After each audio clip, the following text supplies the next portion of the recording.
অন্যের জন্য শুভ কামনা করলে এটা ফিরে নিজের দিকে আসে, এটা খেয়াল রাখেন। এটা একটা লাইফ হ্যাকস শেয়ার করতেছি, আজীবন কাজে লাগবে। অন্যের জন্য যেটাই ভালো কামনা করবেন এটা ঘুরে আপনার দিকে আসবে।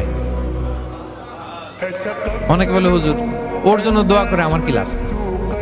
নিজের জন্য আল্লাহ আমারে মাফ করে দাও, আল্লাহ আমারে সমৃদ্ধি দাও, আল্লাহ আমার বেতন বাড়াও, আল্লাহ আমার ব্যবসায় বরকত দাও, আল্লাহ আমার ছেলেরা হাফেজ বানাও, আল্লাহ আমার বউ, আল্লাহ আমার মেয়ে, আল্লাহ আমার আমার আমার সব আমার ভালো আপনি চাচ্ছেন নিজের জন্য, অন্যদের জন্যও চান। আল্লাহ আমার সব ভাইদেরকে মাফ করো, আল্লাহ আল্লাহ আমার গোটা মুসলিম উম্মাকে তুমি বরকত দাও, কল্যাণ দাও, নেতৃত্বে আসার তৌফিক দাও, আল্লাহ সবাইকে সুস্বাস্থ্য দাও। এটা ফিরে আপনার দিকে আসবে।